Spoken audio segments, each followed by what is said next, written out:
For the last couple of weeks, Jennifer Lopez has been trolled online by tons after the release of the movie This Is Me Now, a Love Story. That was a $20 million self-financed multimedia project that she did. The movie was built around her latest album, This Is Me Now. Jane Fonda, Trevor Noah, Keke Palmer, Post Malone, Kim Petras, and Neil deGrasse Tyson are just some of the big names featured in the movie, and as we've seen from the documentary that she released after the movie about the process of creating this film, she asked a lot of celebrities to be in this movie. Begged even. The movie This Is Me Now, a Love Story was made to complement her latest album, like I said.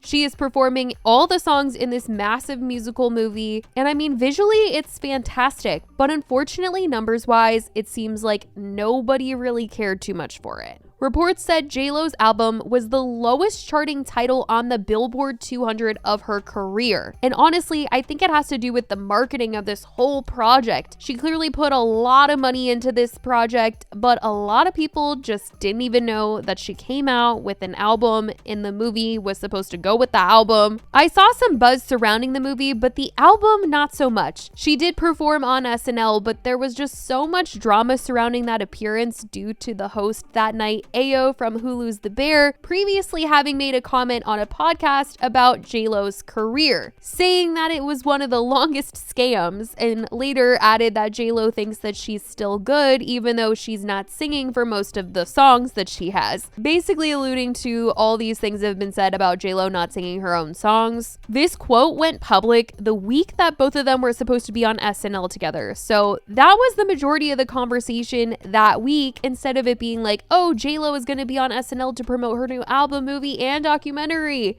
Everyone was just like, oh my gosh, I can't wait to see how awkward it is when Ayo and J-Lo are on stage together. But I will say, as time has gone on, the documentary has sort of gone viral on TikTok, but maybe not for the reason why J-Lo would want it to. Most people have been clowning her for the clips that they've seen going around on the app, with people feeling like she's extremely out of touch as a celebrity, but still trying to be relatable, and in turn, it's making her look even more out of touch. She's also been called out for being rude, not treating her staff nicely, and people have now been coming for her online for comments that she's made in interviews and interactions that she's had with people in her passing. I mean, it's just a lot. It's turned into this whole mess where people are just totally against her, and I'm going to break down all that's come out and been said. The documentary, The Greatest Love Story Never Told, is currently the thing that's really being discussed. And one of the first clips I saw going around of J-Lo was this scene where she was trying to get big name celebrities to be a part of her movie. She did end up getting people to say yes to the project, but it certainly wasn't easy. She had thrown out names like Bad Bunny, Taylor Swift, Ariana Grande, Jason Momoa, all of which who had turned down the offer. She was even seen at one point asking if Derek Huff from Dancing with the Stars could be in it, but he had a wedding, and she was still wanting him to do it and wasn't really understanding what the issue was, which is a scene that people have been like, J-Lo, he has a wedding, like he can't. And she still was like, okay, you need to ask him again. Another awkward moment was when they asked J-Lo if she wanted Vanessa Hudgens, and she responded, for what? Before another person noted that she wasn't available. And people were like, damn, like, you know, what a diss to Vanessa Hudgens. Now, I don't know if her team was just doing her dirty with the rejections or what, but they said that Lizzo had also said no to her. But Lizzo got online shortly after the documentary came out and said that she doesn't know who J-Lo talked to, but she would have been down. Ain't nobody told me nothing. Nobody asked me. J-Lo, I love you. Now, in this documentary, it seemed like she was really trying to come across as this relatable girl, just telling her story, talking about how the world perceives her.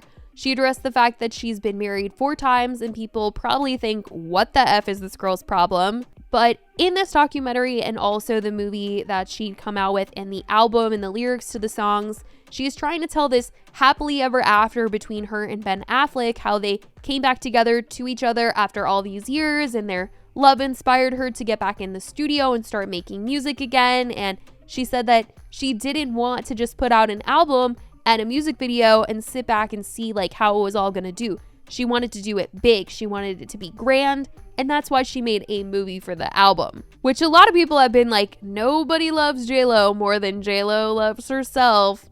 all the studios told her no. Streamers told her that it was not going to sell because it's a musical movie and musical movies are not selling right now, and it is why she funded it herself. And we know how it did. But people have criticized her being surrounded by a bunch of yes men who were just letting this all go down, even to the point where they're talking about how the price of mud is about to go up after watching this movie and seeing a scene where J-Lo is getting muddy. Like, please, nobody is out here buying mud because they saw J-Lo dance around in some mud. Like, let's be for real here. But her team was like gassing her up, talking about this is going to be the best thing ever, even though everybody else, studio-wise and streamers, were trying to be real with her and just saying, like, logistically, I don't really think the numbers are going to be there. Now, another scene in the documentary that has been pointed out the most online right now is this scene where she's working out and she takes her hair out of an updo and she's like messing with her hair, and she's talking about how it reminds her of when she was 16 in the Bronx running up and down the block because her hair is messy. And there's nothing like wrong with what she's saying, but it's gone viral because people are just like, what is she talking about? Her messy hair is reminding her of being in the Bronx. Like, is she trying to be relatable here? Like, what is she trying to say?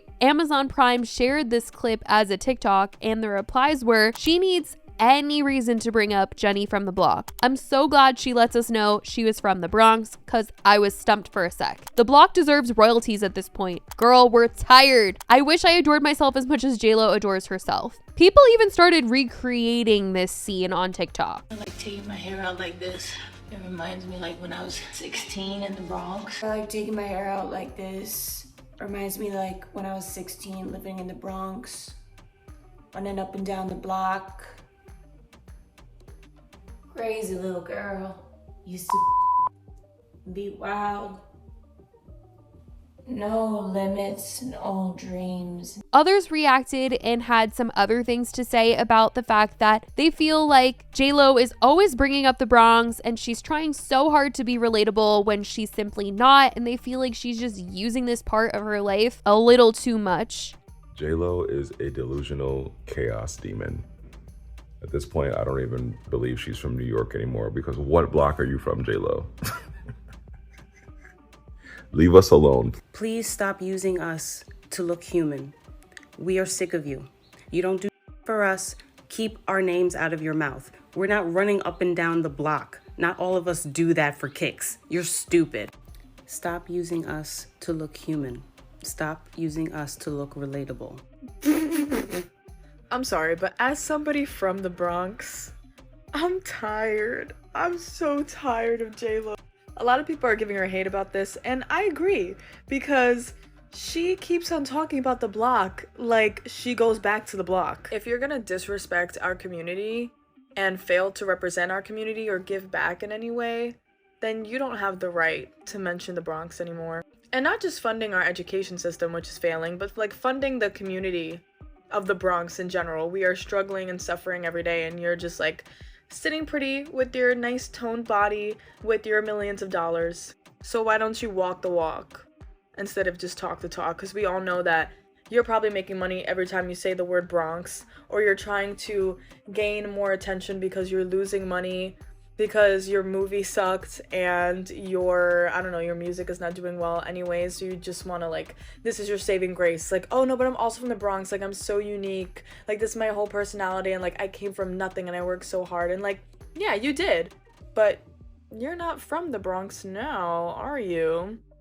And if you're not gonna support us and you're just gonna be, like, MIA, then let's stop talking about the Bronx. The conversation about J-Lo always bringing up her upbringing came up once again when people dug through old videos of her and found this Vogue 23 Questions video where she said what her go-to bodega order was, and it's ham and cheese on a roll and an orange drink, if you know, you know, and a small bag of chips. Which a ton of people were like, if you know, you know, like, we don't know. What is she talking about? Your bodega order as a real New Yorker, can say a lot about like who you are. It can also say a lot about like your specific neighborhood. So the fact that all boroughs, excluding Staten Island, don't even know what she's talking about, that is crazy. You can't be from the Bronx with that.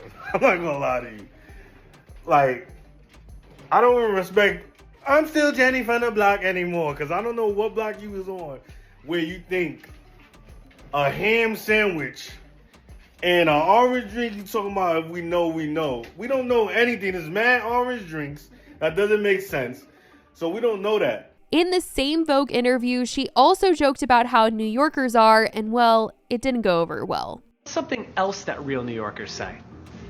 You. Nobody does that. If you did that in New York, you would get jumped. Why is she cosplaying? What does she think? I think she thinks that now that New York has been so romanticized on social media, that she can use it as a way to come back into some sort of likability. But what she doesn't understand is this right here, what she's doing in this interview, is the reason she is unlikable. It's just because she's false.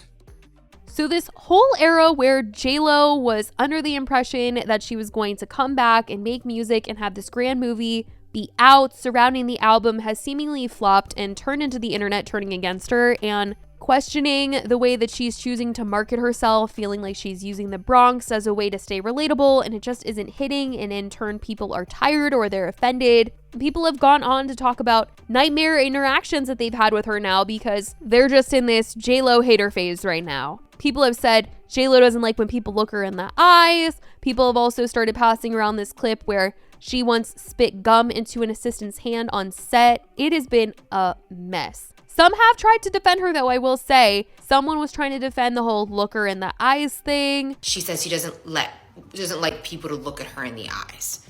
And I know, it does sound very off-putting and jarring at first, because it sounds like, I'm sorry, who are you? Like, do you think you're better than me? And that might be it. She might actually think she's better. I don't know. But playing devil's advocate, I think about how when she walks into a room, and I've been in a room with her, everybody looks at her. Whether it's a professional set, or it doesn't matter. Even if you don't like her, you still look at her. And if you've ever had a bunch of eyes on you, you know that is a very vulnerable feeling. You know that has energy on you. And if you're sensitive to energy, you're not trying to get everybody's energy. So I just feel, I presume, and again, I'm just wishful thinking because I really want her to be a lot better than the internet is portraying her right now, that having people look at her eyes is maybe it's too vulnerable for her. And Kaylin Allen, who used to work for Ellen, came out to say under the post of her spitting out her gum, they're filming a movie. This isn't uncommon. But he ended up getting a lot of backlash for defending J-Lo for this. So it's just been a lot, but that is what has been said about J-Lo. I certainly want to know what you guys think about all of this. The fact that people are finding her cringy right now, and the fact that she spent all this money on this big, huge project. Have you heard about it? Have you seen any of the stuff? Have you listened to the album? Let me know all your thoughts in the comments. I love you guys so much, and I will talk to you in the next video. Bye, guys.